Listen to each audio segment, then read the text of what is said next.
সাংবাদিক ভাই ও বোনেরা, আসসালামু আলাইকুম।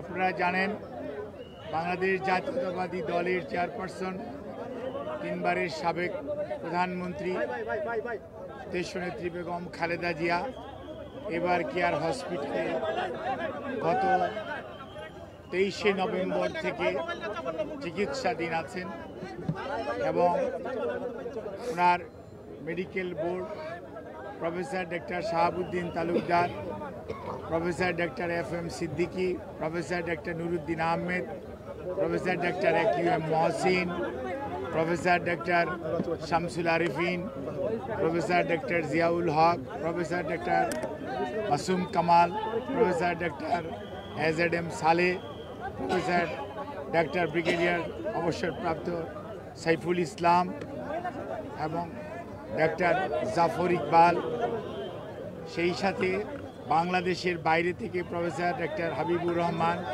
প্রফেসর ডক্টর রফিকুদ্দিন আহমেদ এবং professor John Hamilton, professor doctor Hamid Rob, professor John Patrick Kennedy, professor Jennifer Cross এবং ডক্টর জুবাইদা রহমান সহ আমেরিকা, ইউকে এবং বাংলাদেশের চিকিৎসকদের যৌথভাবে গঠিত মেডিকেল টিমের অধীন চিকিৎসাধীন থাকা অবস্থায় ওনাকে গত 27 তারিখ থেকে সিসিউতে উনি চিকিৎসাধীন আছেন। আল্লাহর অশেষ মেহেরবানিতে ডাক্তাররা যে চিকিৎসা দিচ্ছেন সেই চিকিৎসা উনি গ্রহণ করতে পারছেন, অথবা আমরা যদি বলি মেনটেন করছেন। আজই বিভিন্ন ধরনের গুজব, বিভিন্ন ধরনের বক্তব্য বিভিন্ন জায়গায় দেখার পরিপ্রেক্ষিতে দলের পক্ষ থেকে আমাদের দলের ভারপ্রাপ্ত চেয়ারম্যান জনাব তারেক রহমান সার্বক্ষণিকভাবে ওনার চিকিৎসার তদারকি করছেন। চিকিৎসার সমস্ত বিষয়ে উনি দেশি বিদেশি চিকিৎসকদের সাথে আমাদের মাধ্যমে যোগাযোগ রাখছেন। দলের মহাসচিব এবং দলের স্থায়ী কমিটির সদস্য সহ সারা দেশের মানুষের ন্যায় প্রধান উপদেষ্টা পরিষদের সদস্য এবং বাংলাদেশের অন্তর্বর্তীকালীন সরকার সার্বক্ষণিকভাবে ওনার চিকিৎসার ব্যাপারে যথাযথ সহযোগিতা এই হাসপাতালের চিকিৎসক, নার্স এবং সকল কর্তৃপক্ষকে দিয়ে যাচ্ছেন এবং আমরা অত্যন্ত কৃতজ্ঞ। আমাদের বন্ধুপ্রতিম দেশ যারা, অর্থাৎ আমেরিকা বলেন, ইউকে বলেন, পিপলস রিপাবলিক অফ চায়না বলেন, কাতার বলেন, আর সৌদি আরবিয়া বলেন, পাকিস্তান বলেন, ইন্ডিয়া বলেন, আমাদের অনেক সরকার এবং রাষ্ট্রপ্রধান এই চিকিৎসার ব্যাপারে তাদের সহযোগিতার হাত বাড়িয়ে দিয়েছেন। আমরা এই সংকটময় মুহূর্তে আপনাদের মাধ্যমে দেশবাসীর কাছে ওনার সুস্থতার জন্য দোয়া চাই এবং আল্লাহ রাব্বুল আলামিন যাতে দেশবাসীর দোয়া, সারা পৃথিবীর অনেক মানুষের ওনার প্রতি ভালোবাসা এবং দোয়ার কারণেই হয়তোবা উনি এই যাত্রায় সুস্থ হয়ে উঠবেন বলে আমরা আশা করি।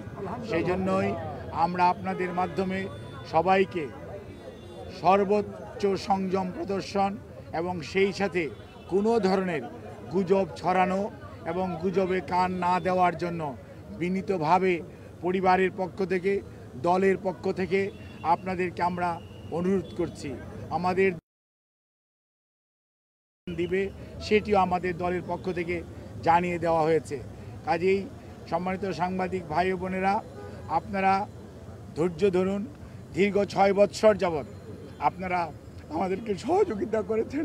ইনশাআল্লাহ আমরা এই যাত্রাও আপনাদের ভালোবাসা, আপনাদের সহযোগিতা এবং আল্লাহ রাব্বুল আলামিনের অশেষ মেহেরবানিতে আমরা আবারও আমাদের প্রাণপ্রিয় নেত্রী দেশনেত্রী বেগম খালেদা জিয়াকে আজকে দেশের মানুষের যে অকৃত্রিম ভালোবাসার প্রতীক সেটি আজকে প্রমাণিত। সেই লক্ষ্যেই আমরা আপনাদের সহযোগিতা চাই।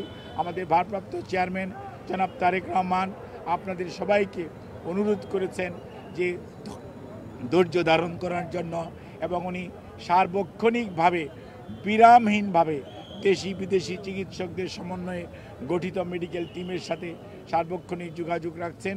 কাজে আপনাদের সহযোগিতা ছাড়া চিকিৎসা কার্যক্রম সঠিকভাবে পরিচালনা করা সম্ভব হবে না। কাজে কোনো ধরনের গুজবে কান না দেওয়ার জন্য আপনাদেরকে অনুরোধ করছি এবং দেশনেত্রী বেগম খালেদা জিয়ার জন্য সুস্থতার জন্য আপনাদের মাধ্যমে দেশ তথা সকল ধর্মের মানুষের প্রতি আমরা উদাত্ত আহ্বান জানাচ্ছি। আপনাদের সবাইকে অনেক অনেক ধন্যবাদ। জাহিদ ভাই, আপনি বলেছেন যে একটা প্রশ্ন ছিল, যেটা হচ্ছে আপনি গুজবের কথা বললেন, সঠিক তথ্যটা না আসার কারণে যে যেভাবে পাচ্ছে সংবাদ পরিবেশন করছে এবং সামাজিক যোগাযোগ মাধ্যমেও তথ্য ছড়াচ্ছে। খালেদা জিয়ার এখনকার যে শারীরিক অবস্থা, উনি কি ওইখান থেকে কি উন্নতির দিকে গেছে বা বিদেশে যাওয়ার মতো শারীরিক কন্ডিশন তার আছে কিনা একটু পরিষ্কার করবেন। আমাদের দলের পক্ষ থেকে জানানো হয়েছে, আমাদের দলের সিনিয়র যুগ্ম মহাসচিব জনাব রিজভী আহমেদ ওনার স্বাস্থ্য ব্যতীত অন্যান্য বিষয়ে আপনাদেরকে মাঝে মাঝে ব্রিফ করবেন।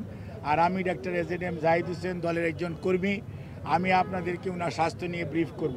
এর বাইরে আপনারা অন্য কারো ব্রিফিংয়ের প্রতি কোনো ধরনের কান না দেওয়ার জন্য দল আপনাদেরকে অনুরোধ করেছে। আপনারা যদি এটা মানেন, ফলো করেন, তাহলে আর কোনো গুজবের ছড়ানোর সুযোগ থাকে না। দেশের বাইরে নেওয়ার জন্য যে কথাটি আমি পূর্বেও বলেছি, মেডিকেল বোর্ডের সদস্যরা ওনাকে দেখেছেন।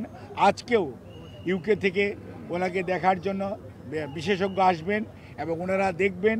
দেখার পরবর্তীতে ওনাকে যদি ট্রান্সফারেবল হয়, আমাদের যদি ট্রান্সফার করার প্রয়োজন পড়ে, মেডিকেল বোর্ড মনে করে, তখনই ওনাকে সেই যথাযথ সময়ে ওনাকে চিকিৎসার জন্য দেশের বাইরে নিয়ে যাওয়া হবে।